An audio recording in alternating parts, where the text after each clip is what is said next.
51번 을은 갑의 엑스토지를 임대차하여 점유하고 있는데 병이 무단으로 엑스토의 건축 폐자재를 적차하여 을의 토지 사용을 방해하고 있다.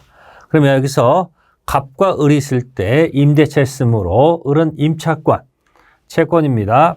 여기서 을은 직접 점유가 되고 임대차를 통해서 갑은 간접 점유. 키워드는 여기서 간접 점유를 인정한다는 사실입니다. 그런데 병이 무단 적치했다는 이야기입니다. 그러면 갑은 소유자입니다. 병에 대해서 소유권에 기한 방해배제 청구권을 행사할 수 있다.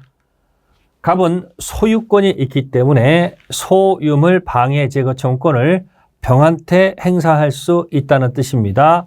무엇이기 때문에 소유권을 가지고 동그라미 2번 을은 병에 대해서 소유권에 기인한 방해 청구권을 행사할 수 없지만 갑의 소유권의 방해 청구권을 대위 행사할 수 있다.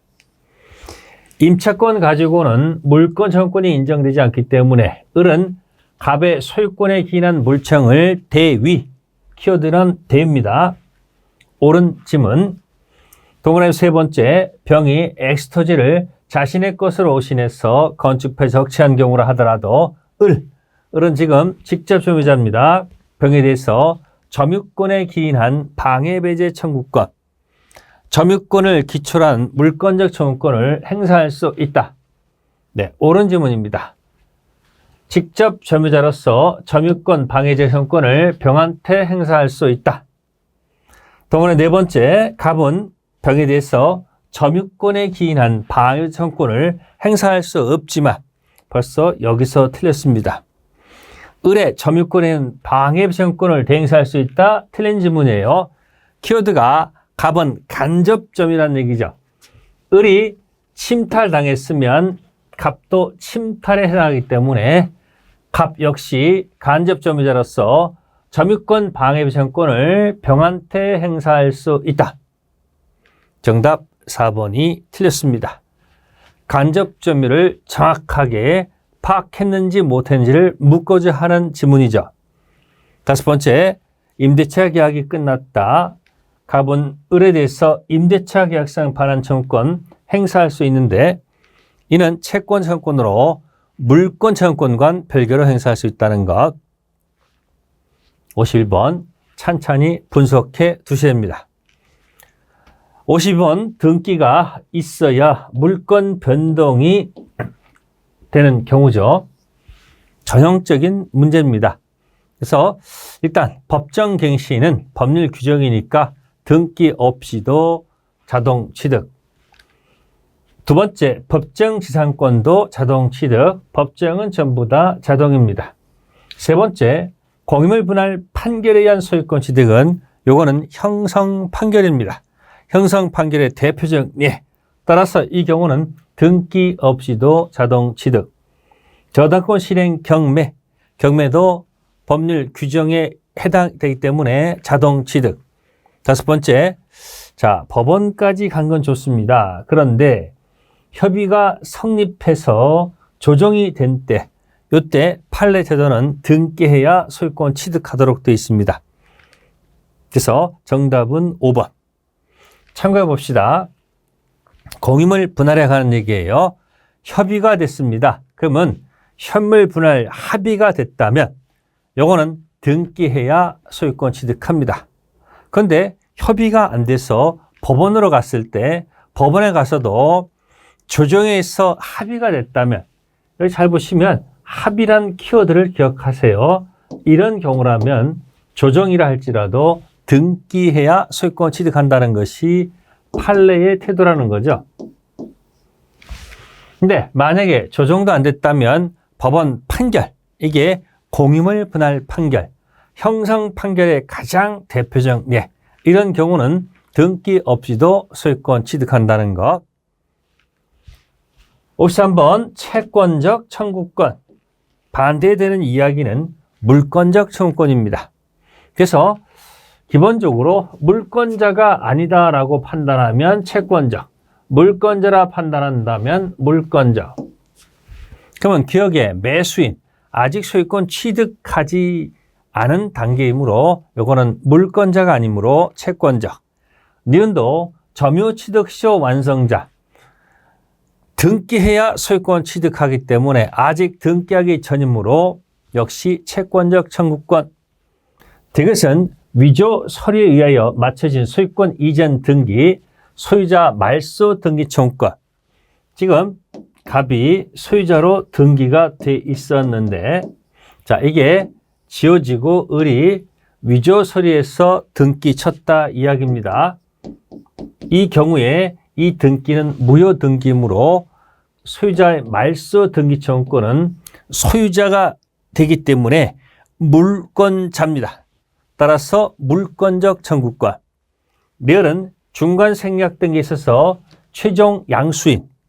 지금 갑, 을, 병이 있을 때 이 병이 갑을 향해서 자, 최초 양도인 갑입니다. 최종 양수인 병입니다. 병이 갑에 대한 등기 청구권은 아직 물권자가 아니기 때문에 채권적 청구권. 채권적 청구권은 4번 기억, 니은, 리을. 54번은 중간 생략 등기입니다. 그런데 3자 간 중간 생략 등기 합의를 하였다. 이 뜻은 전원 합의가 있었다는 뜻. 따라서 병은 직접 갑한테 소유권 등기 청구할 수 있습니다. 전원 합의. 그리고 전원 합의가 있을 때 을의 갑에 대한 이 등기 청구권은 소멸하지 않습니다. 그래서 여러분들이 등기 청구권은 살리고 살린다. 세 번째, 갑의 을에 대한 매매대금 채권 행사는 제한받지 않습니다. 네, 전원 합의해서 등기를 갑이 병한테 넘겨주겠다는 뜻이지 갑의 계약 당사자는 을이기 때문에 그렇습니다. 2번, 3번은 그런 뜻이고, 네 번째 질문, 허가 구역에 소재했다면 이런 중간 생략 등기는 무효일 수밖에 없습니다. 따라서 병은 직접 협력 구할 수는 없다는 거죠. 허가 지역의 중간 생략 등기 합의는 무효라는 사실을 기억하시고, 동그라미 5번, 만약 중간 생략 등기 합의가 없다면 병은 갑의 동의나 승낙 없이 을의 소유권 이전 등기 청구권을 양도받아 갑에게 등기 청구할 수 있다. 자, 어디가 틀렸을까요? 여기 없이가 틀렸습니다. 저는 합의가 없었다면, 네, 갑의 예스가 없이 바로 등기 청구할 수는 없습니다. 그래서 기억하셔야 합니다. 전원 합의가 있었는지 없었는지를 반드시 기억해 둘 것. 합의가 있었다 없었다를 꼭 좀 기억해 두셔야 됩니다. 참고합니다. 허가지역 아닌 중간 생략 등기는 유효, 허가지역 중간 생략 등기는 무효. 그러면 허가지역 아닌 중생 등기 유효를 전제로 해서 전원 합의가 없었다면 대위 들어갑니다. 5번 질문 주의하시고, 간접 점유에 관한 이야기입니다. 전체 얘기를 두고 하는데 1번 질문은 주임법상 대항요건 인도라는 것은 점유 이전을 뜻하죠. 그러면 임차인이 주택의 간접 점유를 취득하는 경우에도 인정될 수 있다는 게 판례 태도. 예를 들어서 지금 갑이 을한테 임대해서 을이 주민등록해서 대항력을 갖고 있는 상태에서 혹시 갑의 동의를 얻어서 병한테 전대해서 직접 점유자가 주민등록을 하게 돼서 대항력을 취득하게 되면 을은 간접 점유자로서 대항력이 그대로 유지가 된다는 뜻입니다. 동그라미 2번, 점유 취득시효 기초인 점유. 어차피 이 점유 속에는 간접 점유도 포함된다는 것이 판례 태도. 동그라미 3번, 직접 점유자가 점유를 임의로 양도했다. 그럼 여기서 기억할 것이 직접 점유자가 점유를 임의로 양도했다는 것은 침탈이 아니라는 겁니다. 이게 숨겨진 키워드. 그러면 그 점유 이전이 간접 점유자 의사에 반했다 하더라도 간접 점유는 침탈된 것이 아니라는 거죠. 예를 들어서 지금 갑에 동의 없이 전대했습니다. 그러면 이 을의 침탈이 아니기 때문에 갑도 뭐가 아니다? 침탈이 아니라는 거예요. 침탈 기준은 직접 점유자를 기준으로 한다는 것. 동원의 4번 간접 점유자, 점유권 인정됩니다. 그런데 점유 보호 청구권, 이게 점보, 점유권 기초로 하는 물권적 청구권 인정되지 않는다. 틀렸습니다. 즉 여러분들 을이 침탈이면 갑도 침탈에 해당하기 때문에 을이 점유 보호 청구권이 있듯이 간접 점유자도 점유권이 인정된다는 사실이죠. 다섯 번째, 점유 매관계를 발생시키는 법률행위가 무효라 하더라도, 그러면 유일 때는 계약이 끝난 다음에 반환 청구 들어가면 되고, 무효가 된다면 바로 반환 청구권이 있기 때문에 간접 점유 인정될 수 있다. 띄워봅니다. 간접 점유자 점유권 있기 때문에 점유권 물권 청구권이 있다. 이 점유권 물청을 또는 점보라고도 표현한다는 거. 56번 점유물 반환 청구권. 점유보호 청구권 중에서 점유권 기초로 하는 반환 청구권에 관한 설명으로 틀린 것. 1번은 보조자는 점유권 없습니다. 따라서 점유물 반환 청구권 행사할 수 없을 것이고, 을이 갑을 기망했다. 그러면 기망에서 점유가 넘어갔을 때 이거는 침탈이 아닙니다. 따라서 갑은 을한테 점유물 반환 청구권 행사할 수가 없다는 것. 기망은 침탈 아니다. 세 번째, 갑이 전 물건을 을이 침탈한 경우에 갑은 침탈당한 날로부터 1년 내 반환 청구해야 됩니다. 네 번째, 직접 점유자 을이 간접 점유자 갑 의사에 반하여 점유물을 병한테 인도했다. 그러면 이때 키워드는 침탈이 아니라는 거예요.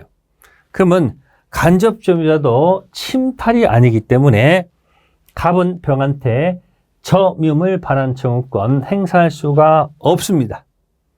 4번 X. 간접 점유 확실하게 정리해 둘 것. 동문의 5번 을이 침탈한 후 을이 이를 선의병한테 임대해서 인도했다. 그러면 이 갑은 을한테 점유물 반환 청구권 행사할 수 있겠지만 을로 연결된 이 병이 선의의 특별 승계인이기 때문에 이자한테는 점유물 반환 청구권 행사할 수가 없습니다. 204조 가지고 낸 문제입니다. 정리해 봅시다. 임대차, 간접 점유자, 직접 점유자, 갑의 동의 없는 전대. 을이 건물이 병한테 점유가 넘어갔을 때 을이 침탈이 아닙니다. 그러면 갑도 침탈이 아니라는 거죠. 침탈 기준은 직접 점유자를 기준으로 한다는 사실. 다음은 부동산 점유 취득쇼에 관한 설명으로 틀린 것. 1번 취득쇼 완성으로 바로 소유권 취득할 수 없고, 자, 등기해야 소유권 취득하는 것이죠. 따라서 이 등기 청구권은 채권적 청구권에 지나지 않는다. 두 번째, 점유가 계속된다면 이 등기 청구권은 시효로 소멸하지 않는다는 사실.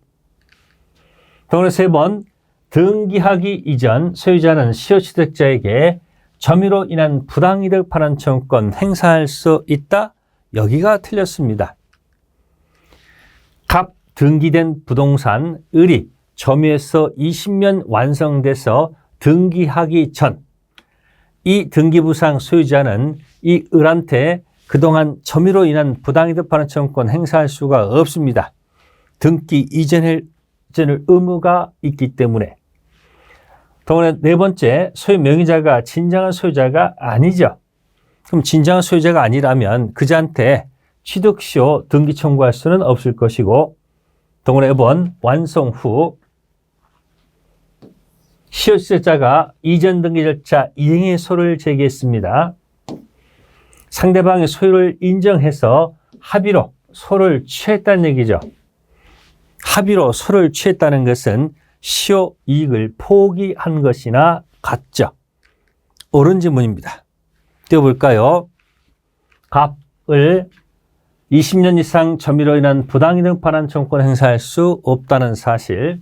그 이유는 완성 후 갑은 등기 이전 의무가 발생했다는 것. 58번 공유 관련된 사례 문제. 3분의 2, 3분의 1. 과반수, 소수 기억하십니다. 그러면 과반수 지분권자, 자, 임대차 했을 때 이 임대차는 관리행위로 적법합니다. 따라서 1번 병이 갑으로부터 엑스토지 특정 부분을 임대차 간접하는 혐의하는 경우에 을은 병을 상대로, 소수 지분권자는 병을 상대로 해서는 자, 차임을 청구할 수가 없다는 게 판례 태도에서 바로 1번이 틀렸다는 거죠. 을은 소수는 과반수 연결된 병한테 노타치 아무것도 행사할 수 없습니다. 이 소수는 이 과반수 지분권자한테 자, 지분만큼 차임을 달라고 갑한테 요구하는 것이지 병한테 요구해서는 안 된다라는 뜻입니다. 동원은 2번 과반수 지분권자 갑이 부정한 방법으로 전부 등기를 쳤습니다. 그러면 이 등기가 전부 무효는 아니죠. 왜? 갑의 지분만큼 유효한 거기 때문에 따라서 을은 갑을 상대로 자신의 지분에 관해서 등기 말소를 청구할 수 있을 뿐입니다. 세 번째 질문. 그런데 정명의로 원인무효 소유권 등기가 격려됐다면 이 등기는 전부 무효죠. 전부 무효가 되기 때문에 을은 이 정을 상대로 등기 전부 말소를 청구할 수 있다는 거죠. 2번과 3번을 비교해 둘 것. 네 번째, 무가 토지 위에 무단으로 건물을 신축했다. 을은 특별한 사유가 없는 한 자신의 지분에 대응하는 빌 한도에서 손해배상을 청구할 수 있다. 지금 지분만큼 손해배상 요구할 수 있고, 다섯 번째, 엑스토지가 나대지. 과반수 지분권자는 을의 동의 없이 건물을 신축할 수가 없습니다. 신축은 처분 행위에 해당이 되기 때문에 전원 동의가 있어야 됩니다. 과반수, 소수 관련된 자, 문제가 출제될 경우가 굉장히 많습니다. 59번 법정 지상권이죠. 이 법정자가 들어가면 출제될 확률이 매우 높다는 거죠. 그러면 띄울게요. 법정 지상권은 보통 저당권 설정 당시 토지 위에 건물이 있고 동일 소유를 전제로 해서 법정 지상권 인정합니다. 그러면 기억 지문은 설정 당시 건물이 토지 위에 건축 중이었고 또 외형상 예상할 정도까지 건축이 진전됐다면 이 경우는 동일 소유라고 판단됩니다.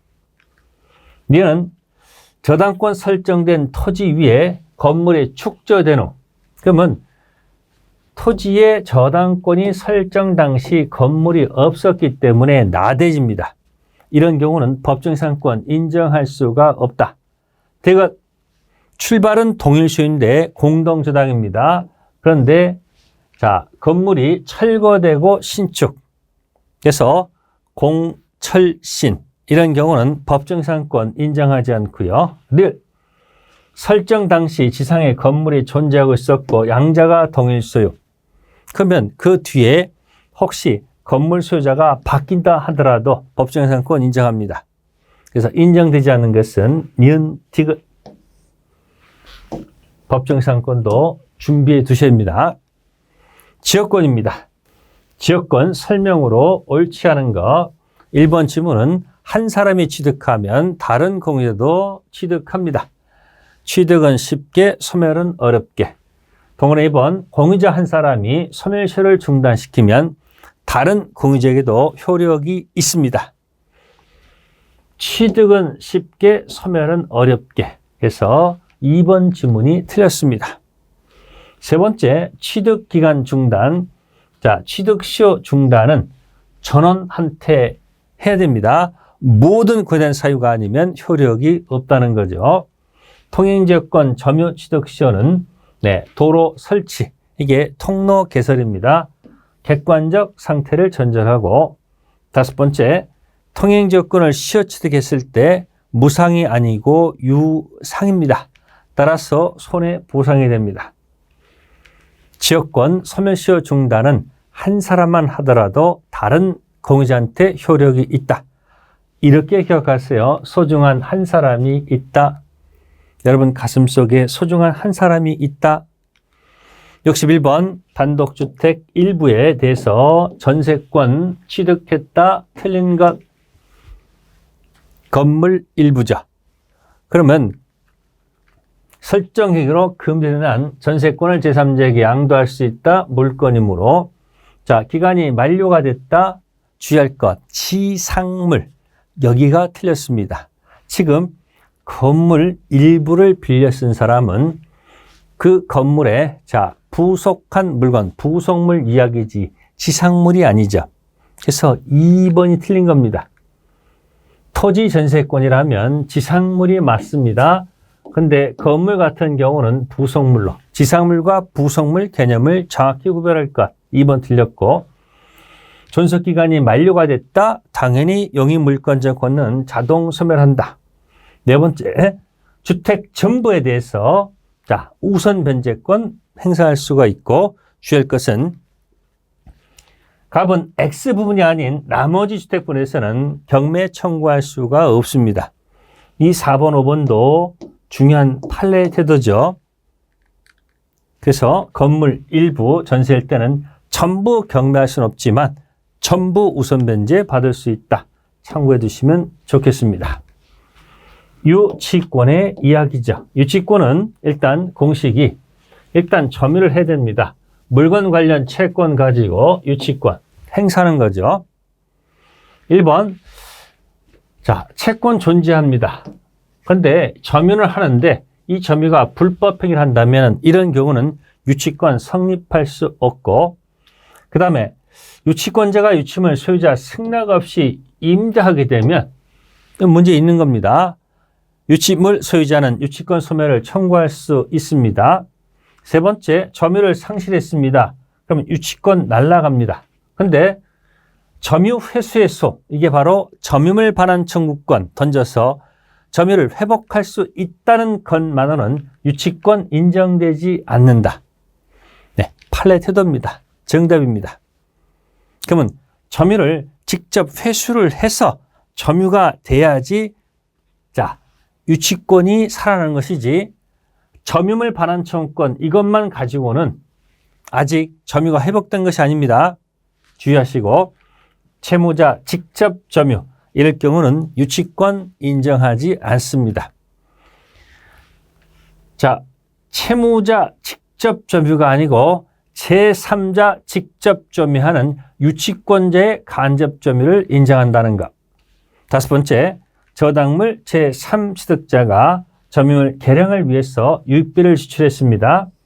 그러면 제3취득자는 경락대금에 들어가서 비용 상한 청구권 가지고 우선 변제 받을 수 있습니다. 그러나 이 비용 상한 청구권 가지고, 이 채권 가지고 유치권 행사할 수 없습니다. 판례 태도니까 주의하셔야 됩니다.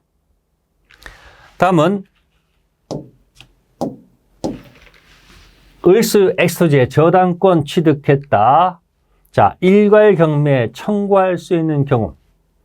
그러면 일괄 경매는 연습해 두셔야 합니다.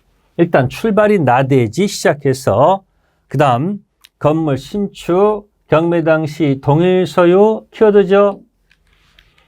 토지 플러스 건물 캔 일괄 경매할 수 있다. 그러나 토지만 우선 변제받지 건물은 우선 변제권이 없다는 사실을 기억하시고, 만약에 일괄 경매 싫으면 토지만 경매해도 좋습니다.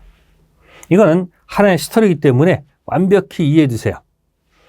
문자로 표시하면 나대지 출발해서 그 다음에 건물 신축하고 경매 당시 동일수일 때 일괄 경매 가능성이 들어갑니다. 근데 기억 지문에 가시면 취득하기 전 이미 X토지 을이 Y 건물에 존재했다면 이 나대지랑 안 맞습니다. 일괄경매할 수가 없을 것이고, 두 번째, 갑이 저당권 취득한 후 을이 X의 Y 건물을 축적 소유하고 있습니다. 그러면 이와 같은 경우에는 동일 소유가 되기 때문에 일괄경매할 수 있습니다. 디귿, 갑이 저당권 취득한 후 병이 X토지의 지상권 취득 건물을 축조했다. 여기서 끝났다면 경매 당시 동일 소유가 아니기 때문에 일괄경매할 수가 없습니다. 그런데 을이 다시 건물 소유권을 취득했기 때문에 경매 당시 동일 소유죠. 그래서 일괄경매할 수가 있다는 뜻입니다. 정답은 4번. 다음 64번. 갑은 을의 저당권 설정되어 있는 병 소유 X토지를 병으로부터 보증금 2억 원에 임차하여 즉시 대항 여건 갖추고 확정일자 받아 거주하고 있다. 그 후 정이 저당권 취득한 다음 저당권 실행 경매에서 무가 X주택 소유권을 취득하였다. 옳은 것. 사례 문제죠. 근데 이건 저당권과 저당권 사이에 낀 주택 임차인이죠. 1번저, 2번저 낀 임차인은 경매가 되면 경락인한테 대항할 수가 없습니다. 볼까요? 자, 여기 을의 저당권은 소멸한다. 자, 누가 경매 쳤습니까? 네, 정이 경매 쳤을 때 2번이 경매하더라도 말소 기준 권리는 을이죠. 따라서 을 저당권 소재, 그 다음에 정저당권 소재합니다. 을은 우선 변제권 가지고 배당 받으면 됩니다. 옳은 것은 바로 1번. 경매 시 모든 저당권을 소멸합니다. 권리 분석형 문제. 정답. 동그라미 2번. 무가 임대인 병의 제의를 승계하지 않습니다. 말소 기준이 여기가 되기 때문에 이 임차인은 대항할 수가 없습니다. 세 번째, 갑이 적법한 배당 요구하면 자, 을보다 보증금 2에서 우선 변제를 받는다. 틀렸습니다. 저당권자가 먼저 배당받고 확정일자 가지고 두 번째 배당받습니다. 네 번째, 갑은 무로부터 보증금 전부 받을 때까지 존속 주장할 수가 없습니다. 말소 기준 권리가 1번이기 때문에 대항할 수가 없습니다. 다섯 번째, 정이 갑보다 매각 대우로부터 우선 변제를 받는다. 아니죠. 정은 확정일자가 먼저, 그러니까 지금 저당권자가 우선 변제 첫 번째 받고 두 번째 받고 세 번째 받는 순이라는 거죠. 틀렸습니다. 여기까지가 물권법이 되겠습니다.